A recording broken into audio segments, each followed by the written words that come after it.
cảm thấy thật vui và nhiều hạnh phúc đồng hành với quý vị đến với kênh Bậu Kể Chuyện Ma hôm nay. Chuyện ma, người đàn bà luyện vong quỷ. Tại một vùng quê ở Tây Ninh, nơi vẫn còn lưu truyền những giai thoại rùng rợn về bùa ngải và thuật luyện vong, có một ngôi làng đã bị bỏ hoang suốt hàng chục năm qua. Người dân địa phương gọi nơi đó là làng quỷ khóc, vì mỗi đêm trăng tròn họ đều nghe thấy tiếng gió rít lên như tiếng khóc ai oán.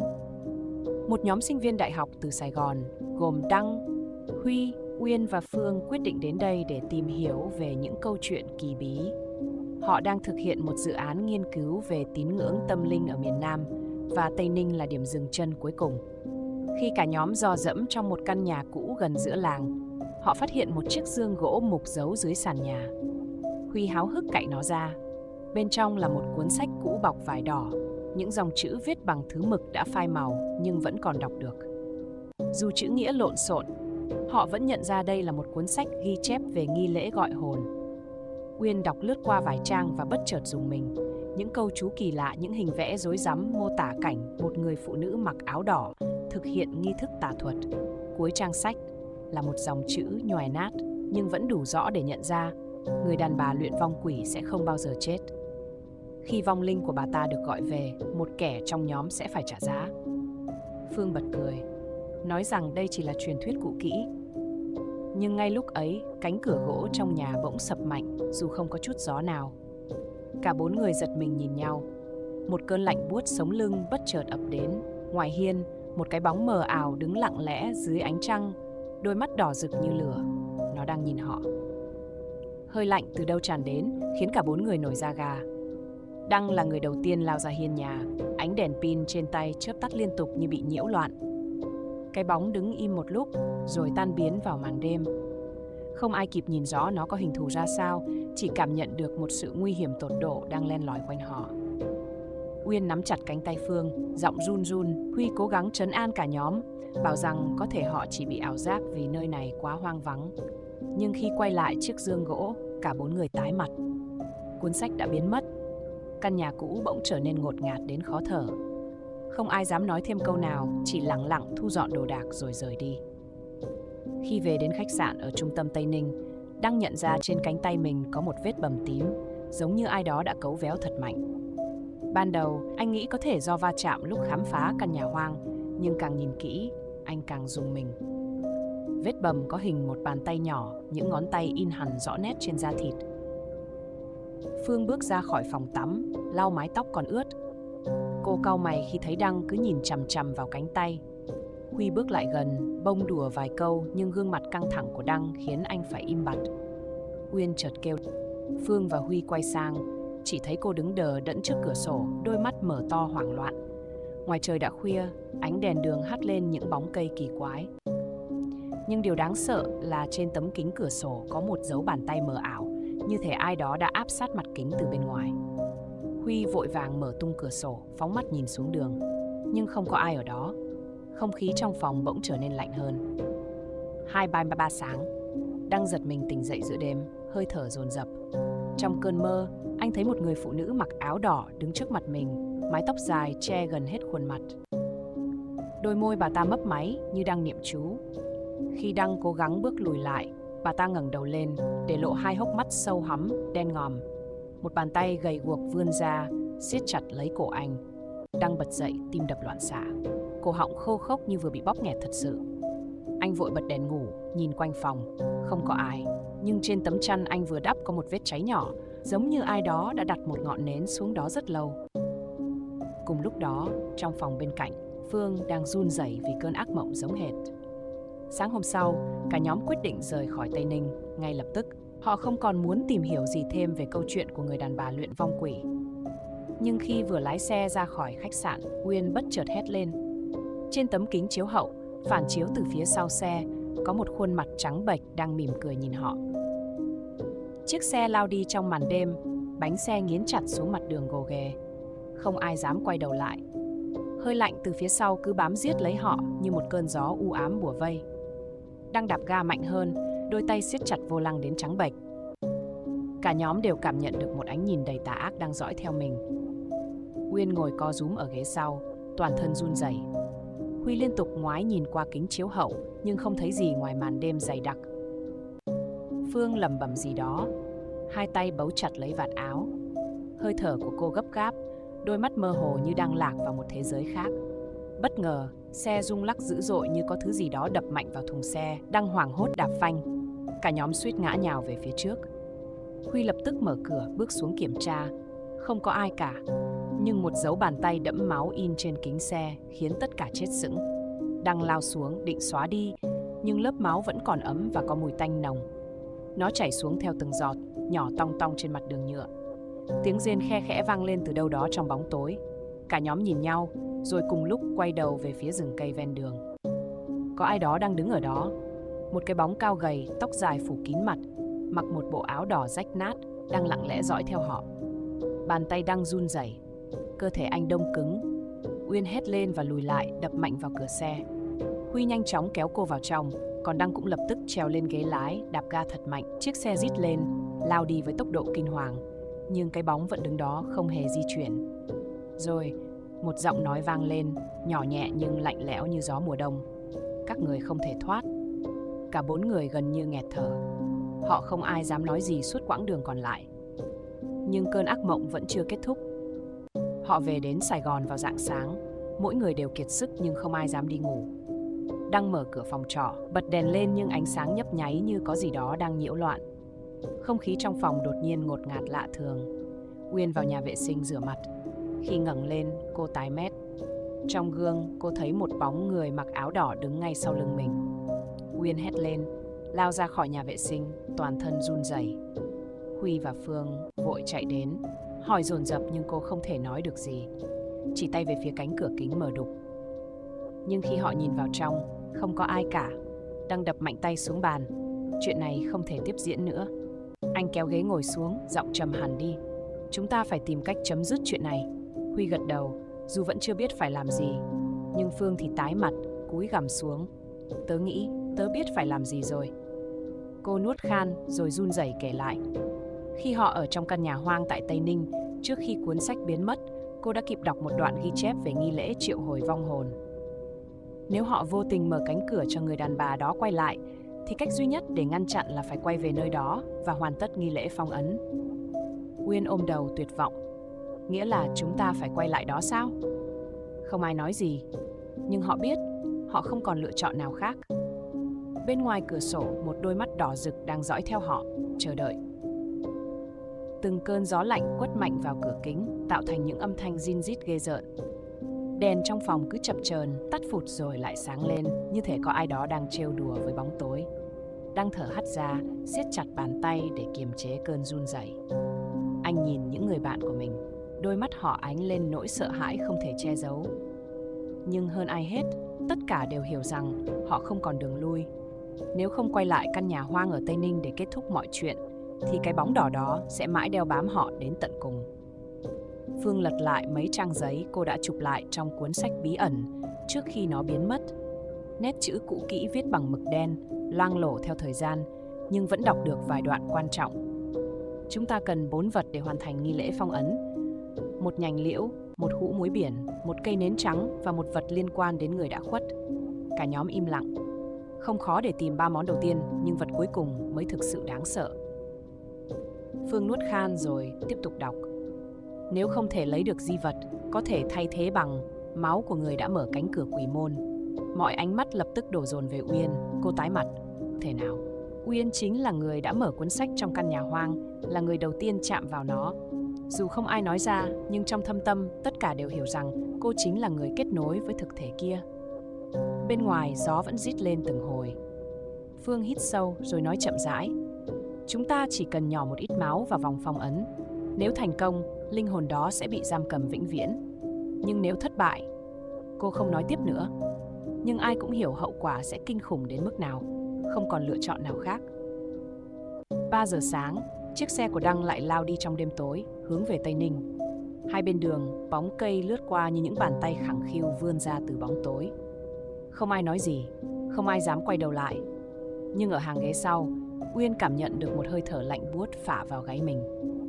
Cô run rẩy quay đầu, nhưng không thấy gì ngoài màn đêm đặc quánh. Chiếc xe lăn bánh vào con đường mòn dẫn đến căn nhà hoang. Không khí nơi này dường như còn lạnh lẽo hơn trước. Mùi ẩm mốc, tanh nồng của cái chết lẩn khuất trong không khí. Huy rút điện thoại ra soi đường, nhưng màn hình chỉ toàn một màu đen, không có tín hiệu, không có ánh sáng. Đăng lấy nến và bật lửa, từng ánh sáng leo lét chập chờn giữa không gian tối tăm. Cánh cửa gỗ mục nát khẽ kêu cót két khi họ đẩy vào. Bên trong, mọi thứ vẫn y như cũ, nhưng giữa gian nhà, cuốn sách đã quay trở lại, nằm ngay ngắn trên nền đất, như thể nó chưa từng biến mất. Không ai dám đến gần. Nhưng rồi, từ trong bóng tối, một giọng nói vang lên. Các người đã quay lại. Từ góc phòng, một cái bóng đỏ từ từ hiện ra. Đó chính là người đàn bà luyện vong quỷ. Khuôn mặt bà ta tái nhợt, mái tóc bết dính, hai mắt đen sâu thẳm, không thấy đáy. Tấm áo đỏ trên người rách nát, bám đầy những vết máu khô. Nhưng đáng sợ nhất là bà ta đang cười. Một nụ cười kéo dài đến tận mang tai. Huy lùi lại, giọng run rẩy. Bắt đầu nghi lễ ngay đi. Phương nhanh chóng vạch lên nền đất một vòng tròn bằng muối biển, đặt nhành liễu và cây nến vào giữa. Cô đưa con dao nhỏ cho Uyên, chỉ cần nhỏ vài giọt máu vào đây, vòng phong ấn sẽ hoàn tất. Uyên siết chặt con dao, bàn tay cô run lên bần bật. Nhưng khi lưỡi dao vừa chạm vào da, một lực vô hình bỗng siết chặt lấy cổ cô, kéo cô về phía cái bóng đỏ. Uyên gào lên trong hoảng loạn. Đăng lao tới, nhưng bị một sức mạnh vô hình đẩy bật ra xa. Huy cố nắm lấy tay Uyên, nhưng không kịp. Cô bị kéo vào trong bóng tối, đôi mắt hoảng loạn. Miệng há ra như muốn hét lên, nhưng không phát ra được âm thanh nào. Phương hét lên. Máu! Nhào máu ngay đi! Trong khoảnh khắc sinh tử, Đăng rút dao từ tay Uyên, rạch mạnh vào lòng bàn tay mình để những giọt máu rơi xuống vòng phong ấn. Ngay lập tức, căn nhà rung chuyển. Người đàn bà áo đỏ hét lên, giọng bà ta vỡ vụn thành hàng ngàn tiếng thét quỷ dị. Bóng đen xung quanh bà ta xoắn lại, bị kéo vào vòng phong ấn. Cơ thể bà ta vặn vẹo, đôi mắt trừng lớn đầy căm hận. Các ngươi không thể thoát, ta sẽ quay lại. Bà ta gào lên một tiếng cuối cùng, rồi tan biến trong màn đêm. Căn nhà bỗng trở nên im ắng lạ thường. Uyên nằm bất động trên nền đất, hơi thở yếu ớt. Đăng vội đỡ cô dậy, giọng run rẩy. Kết thúc rồi. Phương thở hổn hển, gạt mồ hôi trên trán. Huy nhìn quanh, ánh mắt vẫn còn hoài nghi. Căn nhà hoang đã yên tĩnh trở lại. Đăng dìu Uyên ra khỏi đó, lòng bàn tay vẫn rỉ máu. Phương và Huy đi sát bên, không ai nói một lời. Trời gần sáng, sương đêm dày đặc bao trùm khắp khu rừng. Tiếng côn trùng rả rích cùng hơi lạnh len lỏi vào da thịt khiến ai cũng rùng mình. Cả nhóm bước nhanh hơn, chỉ mong rời khỏi nơi quái gở này càng sớm càng tốt. Khi ra đến xe, Đăng nhanh chóng mở cửa để mọi người vào trong. Uyên ngồi ở ghế sau, mặt trắng bệch, người lạnh toát. Cô không còn sức để nói gì nữa. Phương kiểm tra lại vết thương trên tay Đăng, rồi lấy khăn quấn tạm lại. Chiếc xe lao đi, để lại sau lưng căn nhà hoang vùi sâu trong bóng tối. Đăng giữ tay lái thật chặt, mắt không rời khỏi con đường phía trước. Nhưng chạy được một đoạn, anh bắt đầu thấy có gì đó không ổn. Hai bên đường, những hàng cây dần trở nên lạ lẫm. Dường như họ đã đi qua đoạn này rồi, nhưng bằng cách nào đó, con đường vẫn tiếp tục lặp lại. Anh nhìn vào gương chiếu hậu, thấy Huy cũng đang căng thẳng theo dõi xung quanh. Phương lên tiếng trước. Mọi người có thấy gì lạ không? Huy gật đầu, mắt không rời khỏi cửa sổ. Đăng siết chặt vô lăng. Rõ ràng họ đang bị dẫn vào một vòng lặp kỳ quái. Không thể nào có chuyện đi mãi mà không ra khỏi khu rừng. Anh cố tăng tốc, nhưng ngay khi vừa quẹo qua khúc cua, họ lại thấy chính con đường cũ, với gốc cây đổ chắn ngang, y hệt như lần trước. Một cơn ớn lạnh chạy dọc sống lưng. Uyên bỗng giật bắn người, mắt mở lớn, miệng ú ớ nhưng không thể phát ra tiếng. Cô run rẩy chỉ tay ra cửa kính. Bên ngoài thấp thoáng giữa những tán cây, một bóng đỏ lặng lẽ đứng đó, không ai thấy rõ gương mặt nhưng cảm giác lạnh lẽo bao trùm cả xe. Phương nắm lấy tay Uyên, cố trấn an cô, nhưng ngay lúc đó chiếc xe bỗng khựng lại. Động cơ vẫn còn nhưng bánh xe như bị thứ gì đó ghì chặt, không thể di chuyển. Đăng nhấn ga mạnh hơn nhưng vô ích. Huy vội vã nhìn rồi hét lên, xuống xe đi, không ai do dự. Tất cả mở cửa lao ra ngoài, nhưng khi vừa chạm đất, một âm thanh vang lên. Tiếng cười, rõ ràng, chói tai đến mức rợn người. Cả bốn quay đầu lại, chỉ để thấy bóng đỏ đứng ngay trước xe, gần hơn bao giờ hết. Dưới ánh sáng mờ nhạt, khuôn mặt nó dần hiện rõ. Không phải một khuôn mặt bình thường, đó là một khuôn mặt không có mắt, chỉ là hai hốc sâu hắm. Miệng nó kéo dài một cách bất thường, nhếch lên thành nụ cười kinh dị. Và nó đang nhìn họ, hơi thở ai nấy đều tắc nghẹn. Không ai có thời gian để suy nghĩ. Đăng kéo tay Uyên, Huy túm lấy Phương. Cả bốn cùng chạy thục mạng vào rừng, mặc kệ những cành cây cứa vào da thịt. Tiếng bước chân sau lưng không phải của họ. Có thứ gì đó đang đuổi theo. Chạy được một đoạn, Đăng bất ngờ kéo mọi người núp vào sau một gốc cây lớn. Tim đập thình thịch, không ai dám phát ra một tiếng động nào. Giữa rừng đêm, bóng đỏ từ từ xuất hiện. Nó đứng giữa khoảng đất trống, đầu nghiêng sang một bên như đang lắng nghe. Không ai dám cử động. Nó quay đầu hướng về phía họ. Phương bịt chặt miệng để không hét lên. Bóng đỏ bắt đầu di chuyển, chậm rãi, từng bước một. Đăng siết chặt nắm tay, trong đầu cố nghĩ ra cách thoát. Nhưng ngay khi anh vừa nhích người, một bàn tay lạnh toát bấu chặt lấy vai anh. Anh quay đầu lại, không có ai cả. Nhưng cái cảm giác ngón tay bấu vào da thịt vẫn còn đó. Bóng đỏ đột nhiên quay phát lại, nó lao tới. Không kịp suy nghĩ, cả nhóm bỏ chạy một lần nữa. Lần này không ai nhìn lại. Họ cứ chạy mãi. Cho đến khi trước mặt xuất hiện ánh đèn đường mờ nhạt. Ra khỏi rừng rồi, hơi thở nặng nề, cả nhóm gần như ngã quỵ xuống đường. Khi quay lại, không một bóng người nhưng Đăng biết, bóng đỏ vẫn ở đó, chờ đợi. Không ai nói gì suốt quãng đường trở về. Mỗi người đều chìm trong suy nghĩ riêng, nhưng không ai phủ nhận được một điều. Họ vừa trải qua một chuyện khủng khiếp mà có lẽ cả đời cũng không quên được. Xe chạy ra khỏi khu rừng, tiến về phía thành phố. Đăng vẫn giữ chặt vô lăng, mắt không rời khỏi con đường phía trước. Uyên ngồi ở ghế sau, đôi mắt vô hồn nhìn ra ngoài cửa kính. Huy và Phương cũng không khá hơn, cả hai đều im lặng, khuôn mặt vẫn còn tái nhợt. Khi trời tờ mờ sáng, họ dừng lại tại một trạm xăng ven đường. Đăng bước xuống, hít một hơi thật sâu, nhưng không khí buổi sáng cũng không làm anh thấy nhẹ nhõm hơn. Huy đi theo, vỗ nhẹ vào vai anh. Cả hai đứng đó một lúc lâu, không ai nói gì, nhưng đều hiểu rằng những gì họ trải qua không chỉ là một trò đùa hay một ảo giác. Có gì đó đang theo đuổi họ. Phương và Uyên vẫn ngồi trong xe. Uyên trông có vẻ đỡ hơn, nhưng ánh mắt cô vẫn lộ rõ sự hoảng sợ. Phương lục tìm chai nước trong túi, đưa cho cô. Mọi người uống chút nước đi, chúng ta cần giữ bình tĩnh. Đăng và Huy quay lại xe, không ai muốn dừng lại quá lâu. Khi xe lăn bánh một lần nữa, cả nhóm đều cố gắng lờ đi cảm giác nặng nề đè lên vai. Nhưng dù có cố quên, hình ảnh bóng đỏ vẫn cứ ám ảnh trong đầu họ. Trở về thành phố, ai nấy đều mệt mỏi rã rời. Đăng đưa từng người về nhà trước khi lái xe về căn hộ của mình. Anh không muốn vào ngay, cứ ngồi trên xe, nhìn chằm chằm vào khoảng không trước mặt. Cảm giác có gì đó không ổn, vẫn dai dẳng bám lấy.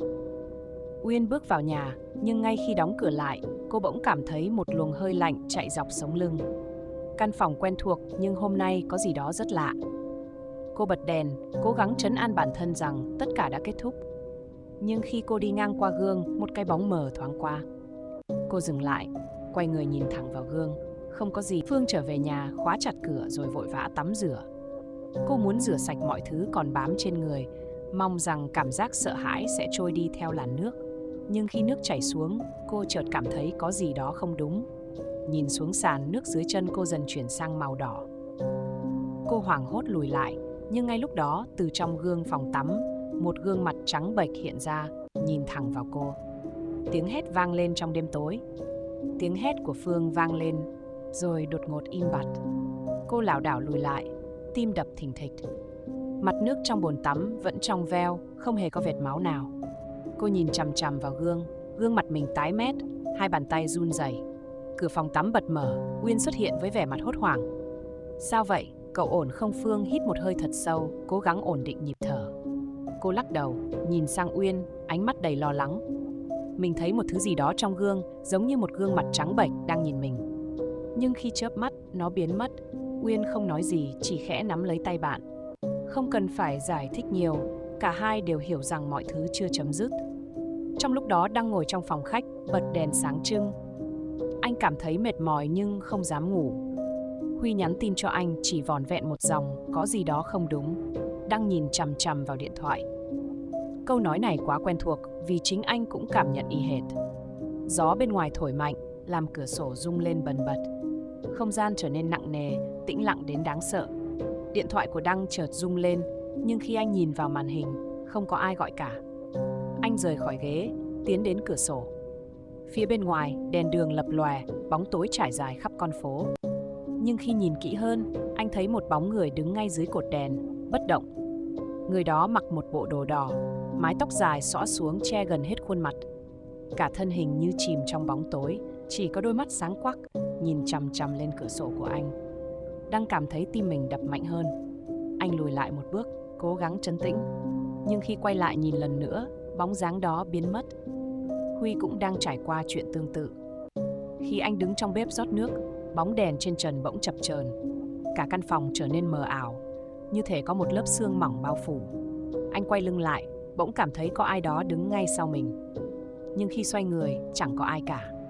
Chỉ có chiếc gương lớn đặt trong phòng khách, phản chiếu bóng lưng anh. Nhưng trong gương, ngoài anh ra, có thêm một người nữa. Gương mặt trắng bệch, đôi mắt trống rỗng, mái tóc dài rũ rượi. Bàn tay của nó vươn ra, như thể muốn kéo anh vào bên trong. Huy giật lùi lại, cả người lạnh toát. Gương mặt đó vẫn ở đó, vẫn nhìn anh chằm chằm. Rồi đột nhiên, nó biến mất. Cả nhóm không ai ngủ được đêm đó. Mỗi người đều cảm nhận rõ ràng rằng họ đang bị bám theo. Dù đã rời khỏi khu rừng, nhưng thứ kia vẫn không buông tha họ. Phương mở mắt giữa đêm, mồ hôi lạnh chảy dọc sống lưng. Căn phòng chìm trong bóng tối, chỉ có chút ánh sáng mờ nhạt hắt qua rèm cửa. Không gian yên tĩnh đến mức cô có thể nghe thấy nhịp tim của mình. Cảm giác như có ai đó đang đứng trong phòng, nhưng khi nhìn quanh, không có gì bất thường. Tiếng lạch cạch vang lên từ phía cửa chính. Cô nín thở lắng nghe, cố gắng xác định âm thanh đó phát ra từ đâu. Cửa không khóa, chỉ khép hờ, nhưng cô nhớ rất rõ rằng trước khi đi ngủ, mình đã chốt cửa cẩn thận. Cảm giác lạnh lẽo chạy dọc sống lưng, cô ngồi dậy, bước chậm rãi về phía cửa. Bàn tay run rẩy chạm vào nắm đấm, chần chừ một giây rồi kéo mạnh ra. Hành lang trống rỗng, chỉ có bóng đèn vàng leo lét chiếu sáng một khoảng nhỏ. Nhưng có gì đó không đúng, không khí ngột ngạt, mùi ẩm mốc nồng nặc hơn bình thường. Phương bước ra ngoài, nhìn về phía cuối hành lang. Cảm giác như có ai đó vừa lướt qua, lạnh buốt. Cô quay lại định đóng cửa thì đột nhiên cảm thấy hơi thở phả nhẹ vào sau gáy. Cô giật bắn người, quay phát lại, không có ai. Nhưng bên tai vẫn vang vọng một giọng nói yếu ớt, đứt quãng, cứu tôi. Cô hít sâu, cố gắng giữ bình tĩnh. Nhưng khi nhìn xuống, cô thấy một vệt nước loang lổ trên sàn, kéo dài từ cuối hành lang đến ngay trước cửa phòng mình. Giữa vũng nước, lẫn trong bóng tối, có dấu chân ướt in rõ trên mặt sàn. Không phải của cô. Bên kia, Huy ngồi trên giường, mắt trân trân nhìn lên trần nhà. Cảm giác nặng nề đè lên ngực, như có ai đó đang ngồi trên người anh. Không thể cử động, không thể hét lên. Trong bóng tối, anh thấy một cái bóng bò dần từ góc phòng, chậm rãi tiến về phía mình. Bóng đen trườn sát mặt đất, không có hình dạng rõ ràng, chỉ có một đôi mắt trắng dã vô hồn. Khi nó đến gần, không khí xung quanh trở nên đặc quánh, lạnh buốt. Huy cố vùng vẫy, nhưng cơ thể bị ghì chặt. Bàn tay vô hình bấu vào vai anh, hơi thở lạnh lẽo phả vào mặt. Tiếng gõ cửa đột ngột vang lên, 1 lần, 2 lần, 3 lần.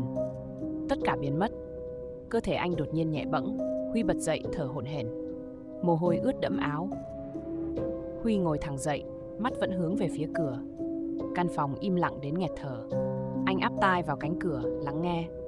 Không có tiếng bước chân, không có hơi thở lạ, nhưng có một cảm giác rất rõ ràng rằng có thứ gì đó vẫn đứng ngoài đó. Anh lùi lại, bước đến bên cửa sổ, vén rèm nhìn xuống sân. Một cái bóng đen đứng lặng lẽ dưới gốc cây. Nó không cử động, chỉ nhìn thẳng lên phía phòng anh. Hơi lạnh chạy dọc sống lưng, Huy quay phát lại. Sau lưng, tấm gương trong phòng bỗng rung nhẹ.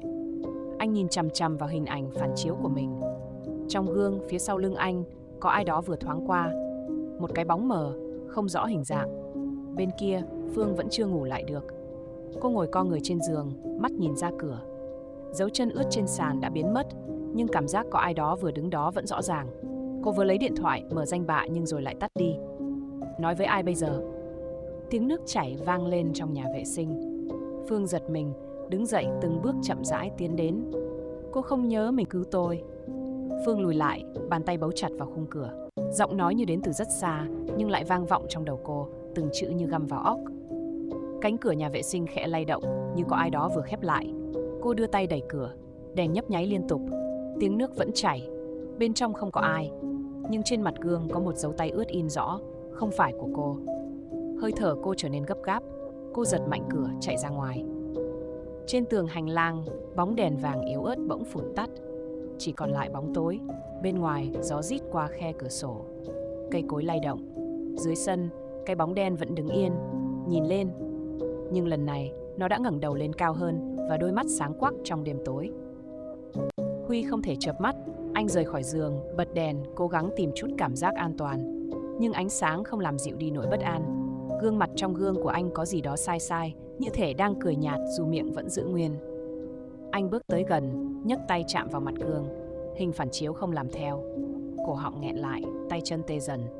Một bàn tay đập mạnh vào kính từ phía bên kia. Huy giật lùi, trượt ngã xuống sàn. Đèn trong phòng chớp tắt liên tục, gương rung lên như sắp vỡ. Một bóng đen mờ mịt dần hiện ra trong đó.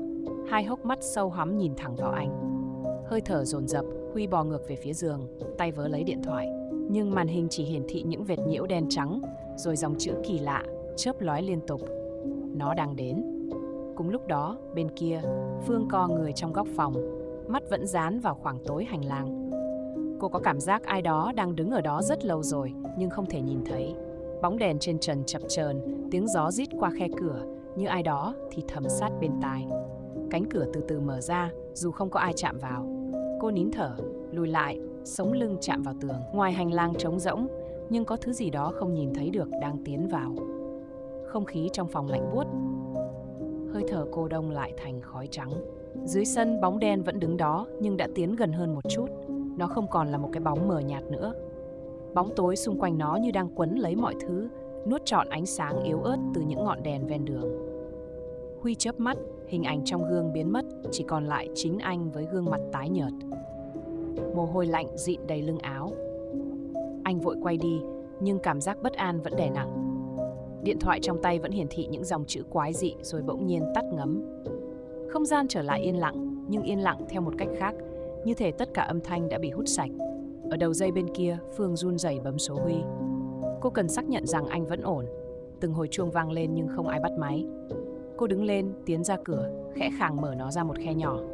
Hành lang tối om, chỉ có ánh sáng leo lét hắt ra từ bóng đèn cuối dãy.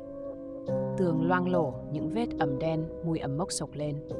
Một cánh cửa nào đó bất ngờ đóng sập. Tiếng vang dội kéo dài trong không gian chật hẹp. Cô lùi lại, tay nắm chặt điện thoại, mở danh bạ, gửi tin nhắn cho Huy. Màn hình hiện thông báo đã gửi đi, nhưng không có hồi đáp. Phương bước lùi về giường, nhưng vừa quay lưng, cô thấy một bóng người phản chiếu trong tấm kính nhỏ treo trên tường. Không có ai đứng đó, nhưng hình ảnh vẫn hiện ra rõ ràng. Bóng đen có mái tóc dài, đầu hơi nghiêng như đang quan sát. Bên ngoài, gió thổi mạnh làm cửa sổ rung bần bật. Những tán cây nghiêng ngả, cành lá cọ vào kính tạo ra âm thanh rợn người. Dưới sân, bóng đen đứng yên. Nó không còn mờ nhạt mà đã có hình dạng rõ ràng hơn. Đôi mắt mở to nhìn chằm chằm lên tầng cao, như đang hướng thẳng vào Phương. Huy bật dậy khỏi giường, cảm giác ngột ngạt càng lúc càng tệ hơn. Anh mở cửa phòng, chạy ra hành lang. Bóng tối nuốt trọn mọi thứ. Những căn phòng bên cạnh im lặng đến kỳ quái. Bước chân anh vang vọng từng tiếng rõ mồn một. Khi đến đầu cầu thang, anh bỗng dừng lại. Có ai đó đang đứng bên dưới. Không thể thấy rõ khuôn mặt, chỉ là một hình dáng mờ mịt giữa khoảng tối. Huy lùi lại, nhưng người đó tiến lên một bậc. Anh xoay người bỏ chạy, nhưng hành lang dường như kéo dài vô tận. Những cánh cửa hai bên bỗng dưng biến mất. Bóng tối phía sau càng lúc càng lan rộng, nuốt chửng lối đi.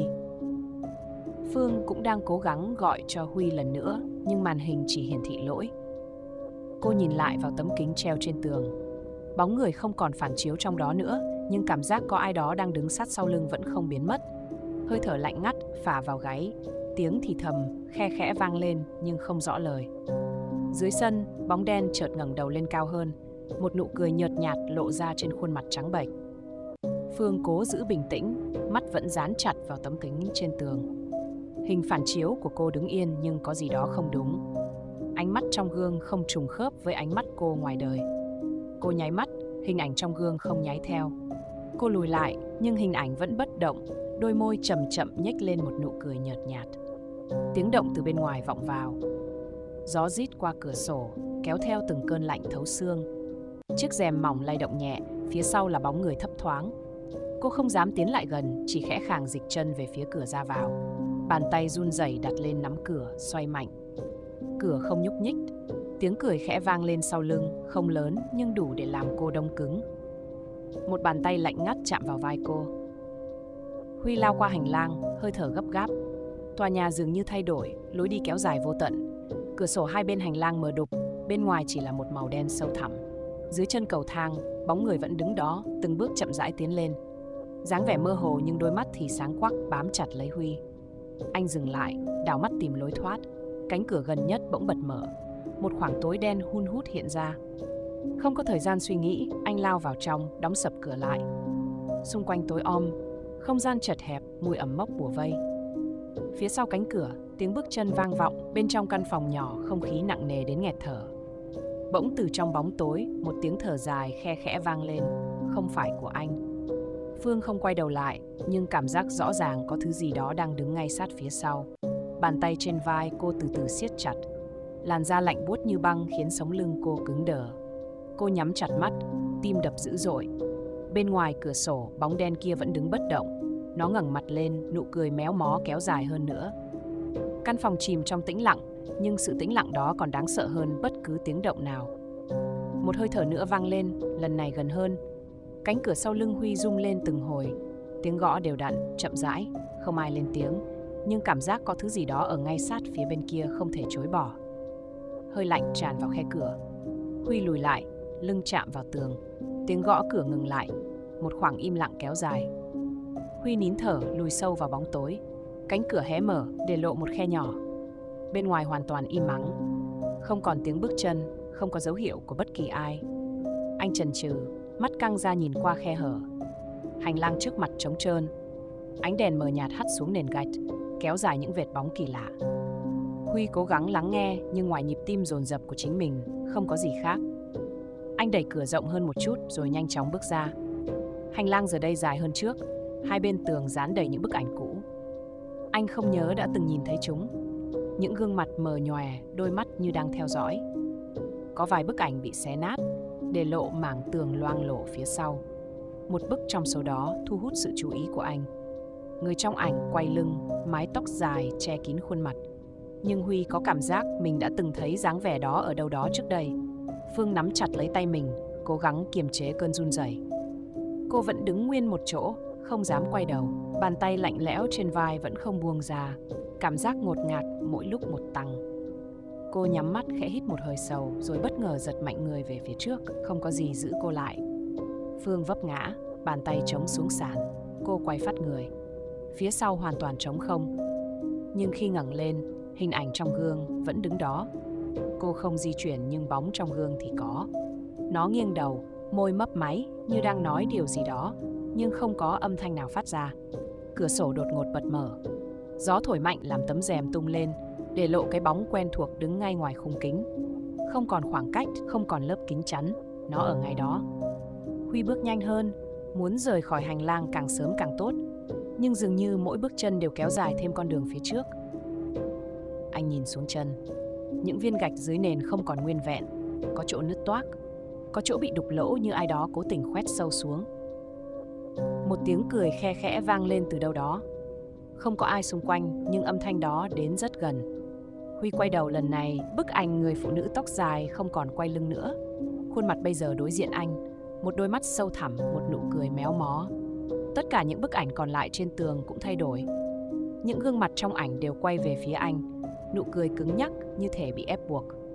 Phương lùi lại, mắt không rời khỏi hình ảnh trong gương. Cô cố gắng nhìn kỹ những gì nó đang nói. Từng từ ngắt quãng, môi mấp máy nhưng không có âm thanh nào vang lên. Cô phải cố gắng lắm mới nhận ra. Cô ta đang nhắc đến một cái tên rất quen. Sau lưng cô, không khí lạnh buốt lan dần. Cô không cần quay lại cũng biết rằng thứ đó đã không còn đứng ngoài cửa sổ nữa. Nó đã vào trong phòng. Huy bước vội về phía cuối hành lang, cảm giác những bức ảnh trên tường như đang dõi theo từng chuyển động của anh. Cổ họng khô khốc, lòng bàn tay ướt lạnh. Anh không biết phải đi đâu, nhưng ở lại đây chắc chắn không phải lựa chọn tốt. Hành lang đột nhiên tối sầm lại, chỉ còn ánh sáng từ chiếc đèn nhỏ nhấp nháy phía xa. Bóng tối dày đặc, dường như có thứ gì đó đang di chuyển bên trong nó. Huy rút điện thoại ra, bật đèn pin. Ánh sáng yếu ớt chiếu thẳng vào một vệt dài kéo dọc trên nền nhà, trông như dấu vết bị kéo lê. Phương vẫn đứng yên trong căn phòng. Cô không quay đầu lại, chỉ nhìn chăm chăm vào tấm gương trước mặt. Thứ trong đó không còn mấp máy môi nữa, mà đang dần thay đổi hình dạng. Mái tóc dài rũ xuống, che phủ gương mặt méo mó. Một bàn tay trắng nhợt chạm vào mặt kính từ bên trong. Cô lùi lại, suýt nữa vấp vào mép giường. Cửa sổ vẫn mở toang, gió lạnh tràn vào không ngừng. Không gian như co rút lại, tiếng gió rít qua khe cửa trở nên chói tai. Phía sau cô, tấm gương phát ra âm thanh răng rắc như có ai đó đang dùng móng tay cào mạnh lên bề mặt kính. Một vết rạn xuất hiện rồi lan rộng nhanh chóng. Huy nghe thấy tiếng động. Anh quay đầu, thấy cánh cửa cuối hành lang khẽ lay động. Không có gió, nhưng nó vẫn tự động mở ra chậm rãi. Bên trong tối đen. Anh lưỡng lự trong giây lát rồi tiến đến. Ngón tay run rẩy chạm vào cánh cửa. Lạnh buốt. Một luồng hơi thở phả ra từ trong bóng tối. Chưa kịp phản ứng, Huy đã bị kéo mạnh vào trong. Cửa đóng sập lại. Phương lao về phía cửa phòng, tay run rẩy vặn chốt nhưng không mở được. Mọi thứ bên ngoài bỗng dưng im ắng. Không còn tiếng bước chân, không còn âm thanh gió rít. Bức gương phía sau cô vỡ tan. Một bàn tay trắng nhợt thò ra từ từ trong mảnh kính vỡ vụn.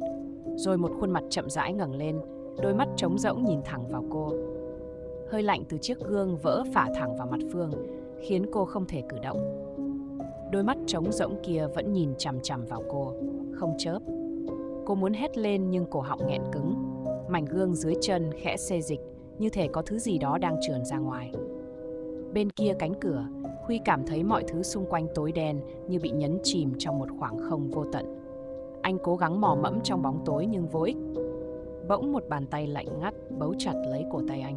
Một giọng thì thào vang lên sát bên tai, âm thanh méo mó đến mức không thể Huy vùng vẫy. Nhưng càng cố thoát thì bàn tay kia càng siết chặt hơn. Làn da lạnh buốt như bị ngâm trong nước quá lâu. Từng ngón tay gầy guộc in hằn vào da thịt anh. Đột nhiên, ánh sáng lóe lên. Một khuôn mặt xuất hiện ngay trước mắt. Làn da trắng bệch, đôi môi tím tái, đôi mắt trống rỗng không có tròng. Phương gạt phăng nỗi sợ, lùi lại và với lấy chiếc đèn pin trên bàn. Cô dọi thẳng vào chiếc gương. Cơ thể trắng nhợt kia đã bò ra gần hết. Những ngón tay gầy guộc bấu chặt vào mép bàn. Dưới ánh sáng, nó khựng lại, nhưng rồi chậm rãi ngẩng đầu lên. Một tiếng gõ cửa vang lên. Không mạnh, nhưng kéo dài. Phương Đông cứng người. Cửa phòng vốn đã bị khóa từ bên ngoài. Ai có thể đứng ngoài đó gõ cửa vào lúc này? Cô quay lại nhìn, rồi nhìn sang chiếc gương. Cơ thể kia biến mất, chỉ còn những mảnh kính vỡ phản chiếu gương mặt tái nhợt của cô. Huy bật dậy, mồ hôi lạnh túa ra. Anh đang nằm trên sàn, trước mặt là cánh cửa gỗ dẫn ra hành lang. Đèn điện vẫn sáng, không còn bóng tối bao phủ. Cảm giác trên cổ tay vẫn còn đó, nhưng khi nhìn xuống, chỉ là những vết đỏ mờ nhạt. Anh run rẩy đứng dậy, quay lại nhìn vào căn phòng phía sau. Nó trống không. Tiếng gõ cửa lại vang lên, lần này mạnh hơn. Huy tiến về phía đó, hít một hơi thật sâu rồi mở ra. Phương đứng bên ngoài, mặt tái nhợt, ánh mắt hoảng loạn. Cô nhìn anh rồi liếc nhanh về phía bên trong căn phòng. Họ không nói gì, chỉ có sự im lặng kéo dài. Và tiếng gió bên ngoài ngày càng lớn hơn. Phương bước vào phòng, ánh mắt không rời khỏi những mảnh gương vỡ trên sàn. Chúng phản chiếu ánh đèn mờ mờ, tạo ra cảm giác như có vô số đôi mắt đang theo dõi. Huy đóng cửa lại, nhìn cô chờ đợi. Nhưng cả hai đều không biết phải bắt đầu từ đâu. Cảm giác bất an vẫn len lỏi trong từng kẽ hở của căn phòng. Như thể có thứ gì đó vừa trốn đi, nhưng vẫn còn ở đó, ẩn sâu trong bóng tối. Huy nhìn xuống cổ tay mình, nơi những vết hằn đỏ vẫn chưa mờ đi. Anh siết chặt bàn tay, cố trấn tĩnh. Phương bước đến, nhẹ nhàng chạm vào vết hằn. Cô không nói gì, nhưng ánh mắt chứa đầy lo lắng. Họ đã thấy thứ gì đó. Cả hai đều biết nó không phải là ảo giác. Bỗng có tiếng lạch cạch phát ra từ tủ quần áo. Cánh tủ hơi hé mở. Huy và Phương nhìn nhau, cả hai đều không di chuyển. Âm thanh lại vang lên, lần này rõ ràng hơn, như thể có thứ gì đó bên trong đang cố gắng đẩy cửa ra. Huy chậm rãi tiến đến, mỗi bước chân đều nặng trĩu. Phương đứng yên, không dám thở mạnh. Khi anh đưa tay chạm vào cánh cửa, một luồng hơi lạnh phả ra từ bên trong. Anh kéo mạnh. Tủ trống rỗng. Không có gì ngoài vài bộ quần áo treo lơ lửng. Nhưng sàn tủ lại có dấu vết kỳ lạ. Những vệt đen loang lổ như dấu bàn tay kéo lê trên mặt gỗ. Một mùi ẩm mốc bốc lên, nồng nặc. Phương bước lại gần, nhìn chằm chằm vào những dấu vết. Cô đưa tay sờ thử, nhưng ngay lập tức giật mạnh lại. Lòng bàn tay cô lạnh buốt như vừa chạm vào băng đá. Hơi lạnh ấy không giống bất kỳ thứ gì mà cô từng cảm nhận trước đây. Huy đóng cửa tủ lại nhưng cánh cửa không khít hoàn toàn, vẫn còn một khe hở nhỏ. Phương nhìn về phía gương vỡ trên sàn, nơi cô đã thấy thứ đó bỏ ra. Cô chợt nhớ đến ánh mắt trống rỗng ấy, cảm giác như nó vẫn còn ở đâu đây, chỉ chờ cơ hội xuất hiện lần nữa. Không khí trong phòng dường như đặc quánh lại, nặng nề đến mức khiến họ khó thở. Huy định nói gì đó, nhưng rồi lại im lặng. Giữa họ, sự im lặng còn đáng sợ hơn cả những âm thanh kỳ lạ. Gió bên ngoài rít qua khe cửa, mang theo một tiếng vang nhỏ. Giống như tiếng ai đó thì thầm, mơ hồ nhưng rõ ràng từng chữ. Phương rùng mình. Cô nhìn Huy, nhận ra anh cũng nghe thấy. Một cơn gió mạnh hơn thổi qua, khiến cánh cửa tủ khẽ rung. Và trong tích tắc, khe hở ấy như có thứ gì đó ló ra, nhưng quá nhanh để nhìn rõ. Phương lùi lại một bước. Huy bất giác nắm lấy cổ tay cô, kéo về phía mình. Bóng đèn trên trần chớp liên tục. Căn phòng bỗng tối đi rồi sáng trở lại. Mọi thứ vẫn như cũ, nhưng cảm giác bất an càng đè nặng hơn. Phương hít một hơi thật sâu, cố gắng trấn tĩnh. Nhưng lòng bàn tay cô vẫn lạnh buốt, như thể hơi lạnh kia đã thấm vào tận bên trong. Họ không biết rằng, trong chiếc gương vỡ trên sàn, vẫn còn một đôi mắt khác đang dõi theo từng cử động của họ, lặng lẽ chờ đợi.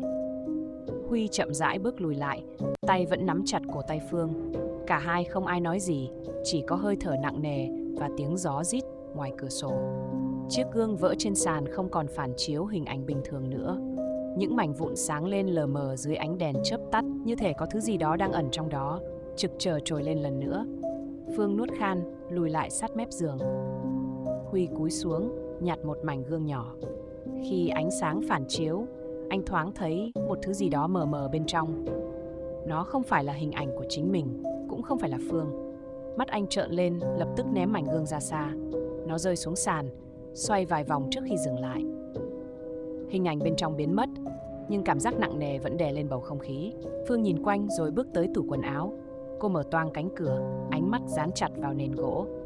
Những vệt đen lúc nãy đã nhạt đi, nhưng vẫn còn đó, như dấu tích của thứ gì đó đã từng bò ra từ trong đó. Huy bước lại gần, nhìn xuống chân mình. Dưới lớp ánh sáng yếu ớt, sàn nhà có một dấu bàn chân mờ mờ, nhưng nó không phải của ai trong hai người. Nó nhỏ hơn, méo mó hơn và kéo dài về phía góc phòng. Phương theo ánh mắt anh, rùng mình. Góc phòng tối hơn bình thường. Chiếc đèn bàn vốn luôn đặt ngay ngắn trên kệ, giờ đã nghiêng sang một bên, như có ai đó vừa chạm vào. Không khí đột ngột trở nên lạnh hơn. Cả hai đứng bất động, tai lắng nghe những âm thanh xung quanh. Một tiếng lạch cạch rất khẽ vang lên từ phía cửa ra vào. Cánh cửa đóng chặt, nhưng tay nắm cửa rung nhẹ, như có ai đó đang thử vặn từ bên ngoài. Huy nắm chặt bàn tay, trong đầu tính toán xem có nên tiến lại kiểm tra hay không. Nhưng ngay khi anh vừa nhấc chân, một tiếng cười khe khẽ vang lên từ trong phòng, sát ngay bên cạnh họ. Phương hoảng hốt quay đầu, để lại một khoảng im lặng nặng nề. Bóng đèn chớp tắt lần nữa, rồi phụt tắt hoàn toàn. Không gian chìm trong bóng tối. Một luồng hơi lạnh phả ngay bên tai Phương. Huy vội vàng với lấy chiếc điện thoại, bật đèn pin. Ánh sáng yếu ớt rọi ra xung quanh, nhưng không có gì thay đổi. Nhưng khi ánh sáng chiếu xuống sàn, Phương siết chặt tay Huy. Dưới chân họ, những dấu chân méo mó kia đã tăng lên, kéo dài thành một hàng dẫn thẳng đến chiếc tủ quần áo. Và cánh cửa tủ, dù vừa rồi họ đã mở toang, giờ lại khép hờ, như thể có ai đó vừa chui vào bên trong. Huy dọi ánh đèn pin vào cánh cửa tủ, bàn tay siết chặt lấy cổ tay Phương. Cả hai không ai nói gì, chỉ có tiếng thở khẽ xen lẫn trong không gian ngột ngạt. Cánh cửa tủ vẫn khép hờ, không có dấu hiệu gì bất thường, nhưng hàng dấu chân trên sàn vẫn còn đó, đậm hơn, rõ ràng hơn. Huy tiến lại, chậm chậm đưa tay đẩy cửa tủ. Bên trong chỉ có quần áo treo lộn xộn, không có gì khác. Nhưng mùi ẩm mốc nồng nặc hơn bình thường, như thể đã có thứ gì đó đứng trong đó rất lâu. Phương lùi lại, mắt không rời khỏi bên trong tủ.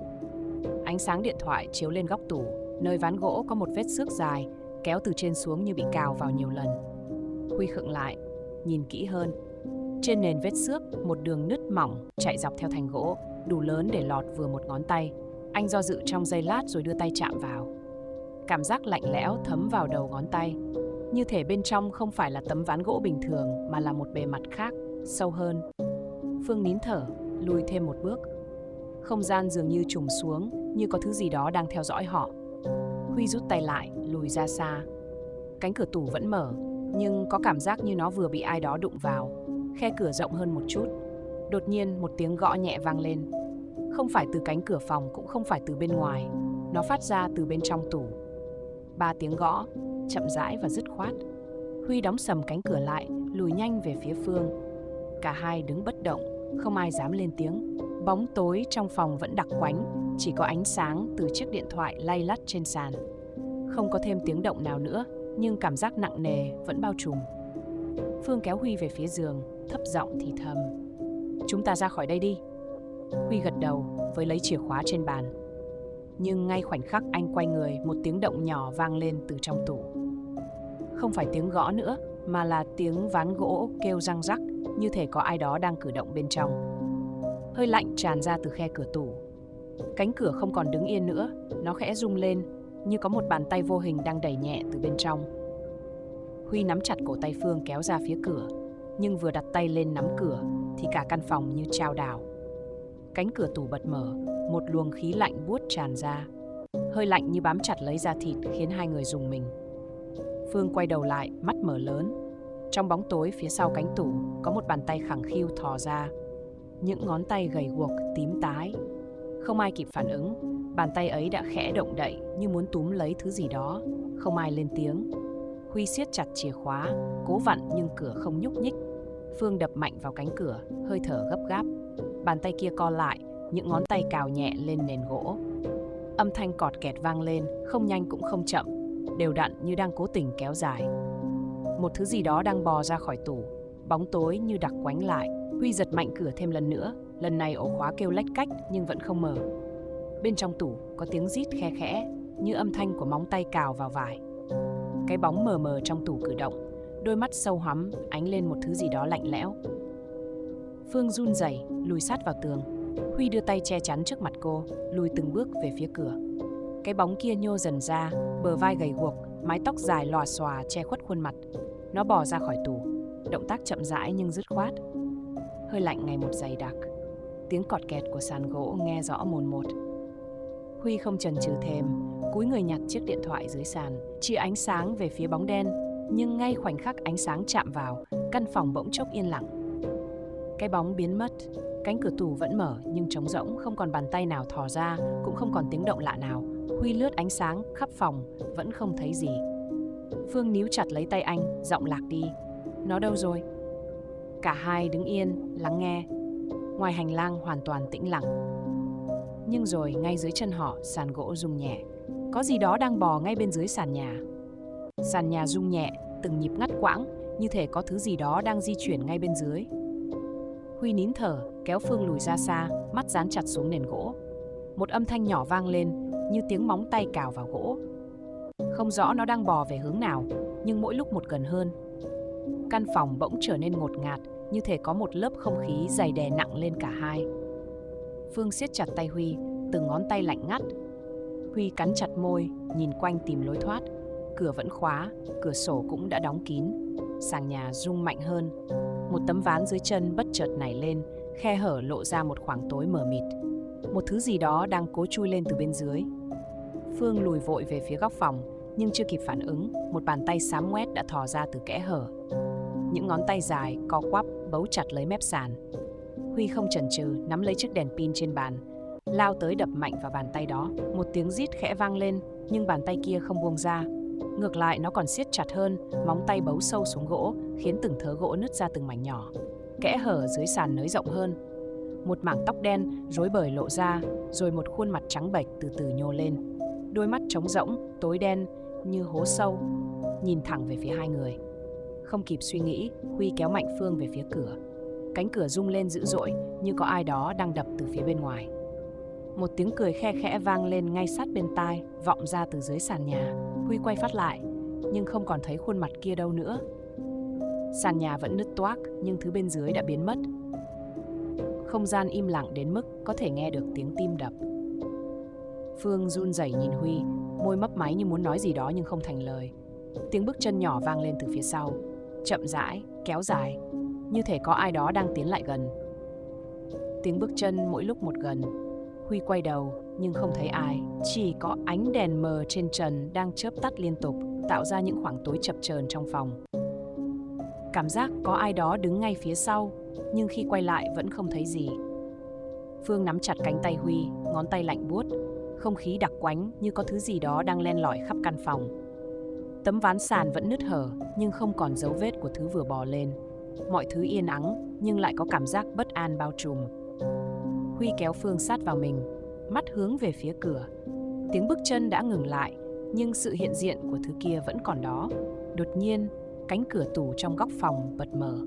Không có gió, không có lực tác động, nhưng nó tự động mở ra chậm rãi. Bên trong tối đen, Phương lùi lại một bước, lắc đầu. Hơi thở cô gấp gáp, mắt mở to. Huy không dám cử động. Một bóng người thấp thoáng trong bóng tối bên trong tủ, nhưng không nhìn rõ được mặt. Chỉ thấy những ngón tay trắng bệch đang bấu chặt vào mép cửa, từng đốt xương lộ rõ. Huy nuốt khan, không dám lên tiếng. Bàn tay trong bóng tối bỗng siết chặt hơn, rồi một khuôn mặt từ từ ghé ra. Không có mắt, chỉ có hai hốc sâu hoắm đen ngòm. Phương lùi thêm một bước, suýt trượt chân ngã. Ngay lúc đó, cánh cửa tủ khép lại đột ngột. Tiếng động vang lên khô khốc, như thể chưa từng có gì xảy ra. Không gian trở lại tĩnh lặng, nhưng cả hai đều cảm thấy có thứ gì đó vẫn còn ở đây, chỉ là đang chờ đợi khoảnh khắc thích hợp. Bầu không khí trong phòng trở nên nặng nề hơn. Phương vẫn đứng sát bên Huy, ánh mắt cô không rời khỏi cánh cửa tủ vừa đóng lại. Dù mọi thứ trước mắt đã trở lại bình thường, nhưng cảm giác sợ hãi vẫn bủa vây. Huy nuốt khan, kéo tay Phương ra ngoài. Họ không thể ở đây thêm một phút nào nữa. Vừa bước qua cửa, đèn trong phòng vụt tắt. Cả hành lang tối đen,